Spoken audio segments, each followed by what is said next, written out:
कसेरा जी। राधे राधे प्रभु जी। महाराज जी, इनका थोड़ा हंसी वाला प्रश्न है। महाराज जी, खूब जोर का भजन कीर्तन करने वाली भार्या चाहता हूँ, इसका चयन मैं कैसे करूं? हेलो। प्रभु से प्रार्थना, अच्छी बात है, अच्छी बात। और आपके जैसा दिव्य बालक। हाँ, अच्छी बात है। और आप वो अवस्था भी बता दीजिए कि मतलब देखो बच्चा, उतने वर्ष तक उसका पालन पोषण करके फिर उसे विरक्त मार्ग में वृंदावन। पहले दुल्हन तो मिले यार। देखो, प्रेमानंद जैसा तो प्रेमानंद है। भगवान अद्वितीय सबको बनाते हैं, कुछ ना कुछ फर्क रखते हैं, नहीं रखते? तो हमारे जैसा लड़का तो ये तो हम ही आए आपके यहाँ, तो तुम तो अभी इतनी अवस्था के हो। अब या तो हम मरे और फिर तुम्हारे अंश से पैदा हो, तब ये बात है। तो ये तो अब होगा नहीं, क्योंकि हमको तो जाना है श्री जी के पास, अब जन्म होना नहीं। तो अब हमारे जैसा मतलब एक भक्त समझो, भक्त पुत्र पैदा हो, लेकिन हमारे जैसा भक्त पुत्र। महाराज जी, उससे पहले पत्नी तो आ जाए। आए भार्या सुंदरो सखू भाई। सखू भाई जैसे। आंग तो बहुत गुरु ऊंची है। सखू भाई जैसी पत्नी हो, प्रेमानंद जैसा लड़का हो, तो फिर बाप कैसा होना चाहिए? बात ये तो देख, तुम्हारी मांग तो है, जैसे नहीं मतलब हीरे का हार हो, स्वर्ण की करधनी हो, तो रकम कितनी तुम्हारे पास? बात समझ में आ रही कि नहीं? तुम्हारा साधन बल क्या है? अगर भगवान श्री कृष्ण को पुत्र रूप में नंद यशोदा ने प्राप्त किया तो उनका भजन देख लो। अगर मनोयोग के अनुसार पत्नी प्राप्त की करदम जी ने, तो 10,000 वर्ष तक तपस्या की और भगवान प्रसन्न हुए, तब उनसे मांगा तो देहूती रूप पत्नी, और भगवान कपिल देव जी पुत्र रूप में प्रकट हुए। तो बढ़िया मांग है तुम्हारी। अब जैसे कह दे कि हमको अमुक चीज चाहिए, तो हमें लगता है उसके लिए हमारे पास रकम होनी चाहिए, ऐसे हमारे पास तपस्या होनी चाहिए। हमारे पिता ने कभी पादुका जीवन में नहीं पहनी और किसान थे।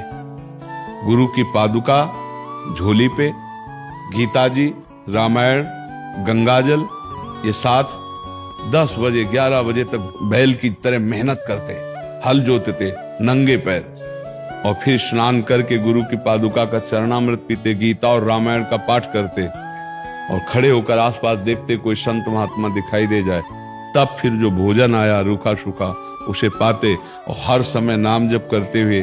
और कभी बनियाइन कुर्ता नहीं पहना, एक नीचे अचला एक ऊपर अचला मार्किन का। भीषण सर्दी में कभी स्वेटर कभी बनियाइन कर, ऐसे महान तपस्वी ब्रह्म ऋषि।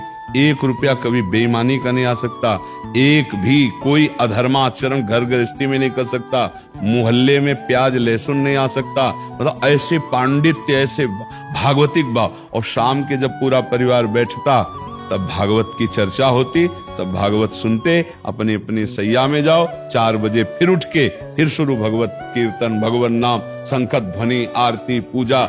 और माता जी हर समय एक 2 खंडा का मकान था, 2 खंड का। ऊपर वाले खंड में राधा कृष्ण की मूर्ति सामने रखे, वो जपय में बैठी रहती हर समय। तब प्रेमानंद जन्मा उनके घर में। पूर्व का ऐसा थोड़ी कर्म, बचपन से ही भागवतिक संस्कार, भगवत। हम ये कहते हैं भगवान आपकी अभिलाषा पूर्ण कर सकते हैं, पर उसके लिए बहुत तपस्या होनी चाहिए। हजारों महात्माओं का सेवन पिताजी ने किया, हजारों महात्माओं का। 8-8, 10-10 महात्मा रोज आते रहते, सबका चरणोदक, सबको भोजन, सबको आने जाने की कोई दक्षिणा व्यवस्था। किसान आदमी, मेहनत की कमाई।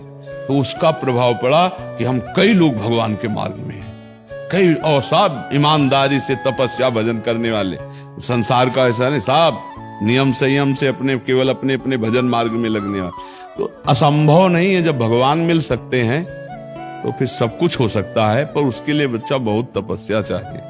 तो ऐसा सखू बाई जैसी, सखू बाई के लिए भगवान बंध गए, नहीं बंध गए, बंध करके स्वयं अपने को बंधन में डालकर सखू बाई बनकर उनके पति की सेवा, सखू बाई को मुक्त कर दिया।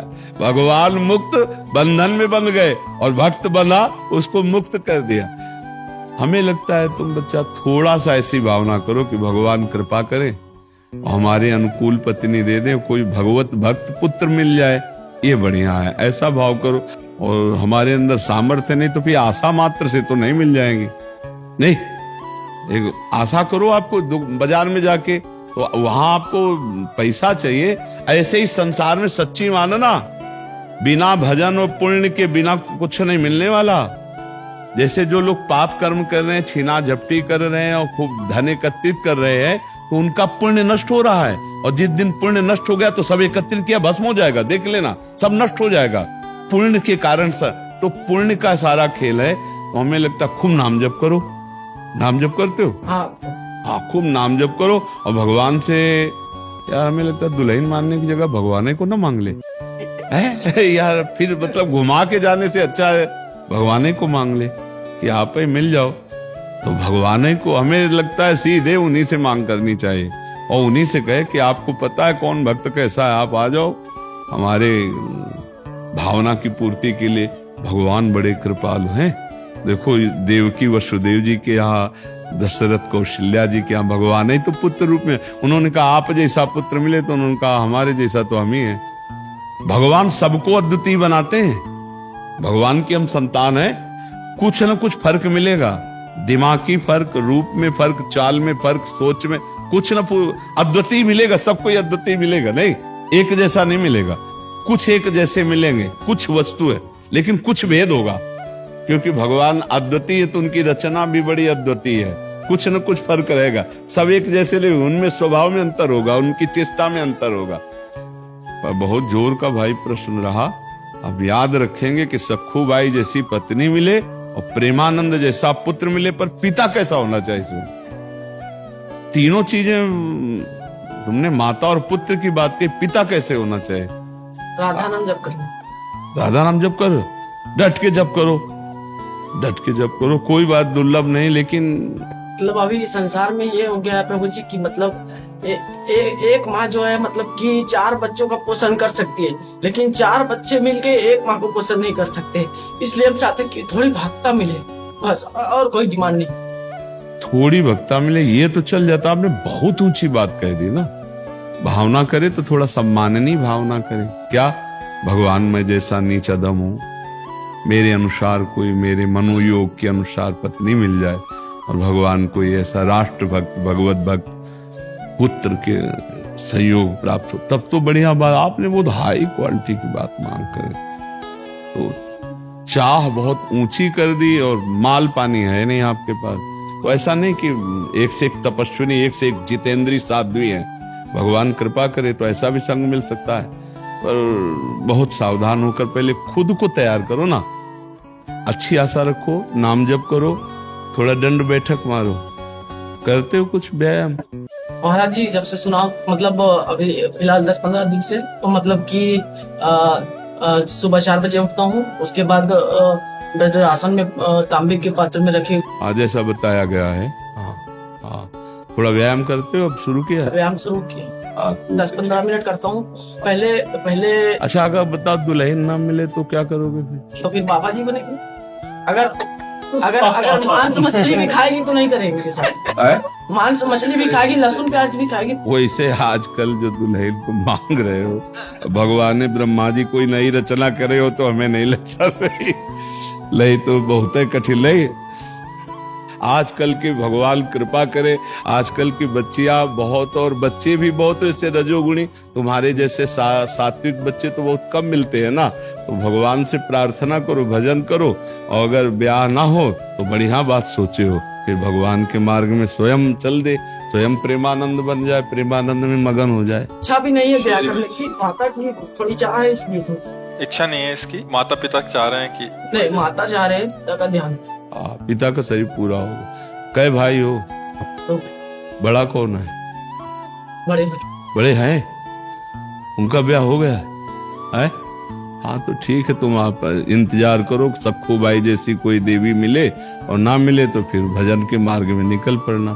पर अच्छा लगा यार तुमसे बात करके, तुम सात्विक पुरुष हो, थोड़ा सा अभी निर्णय करने में क्षमता कमजोर है, लेकिन आप ब्रह्मचर्य से आज से पक्का बिल्कुल ठीक से रहो ना। और अगर ब्याह हो, स्वतः ब्रह्मचर्य होता है, हम कभी अपनी चेष्टा से नहीं करते। हाँ ठीक है। आप क्या होता है बच्चा, जब प्रारंभ में हम स्वयं चेष्टा से नष्ट करते हैं उसका अभ्यास बन जाता है, वो फिर स्वाभाविक नष्ट हो। अगर प्रारंभ से ब्रह्मचर्य, जब तक गृहस्थी में न जाए तब तक ब्रह्म, तो जब गृहस्थी में जाएगा तो इसके द्वारा संतान भी बहुत बलिष्ठ और विवेकवान पैदा होगा। ब्रह्मचर्य बहुत अमोघ शक्ति है।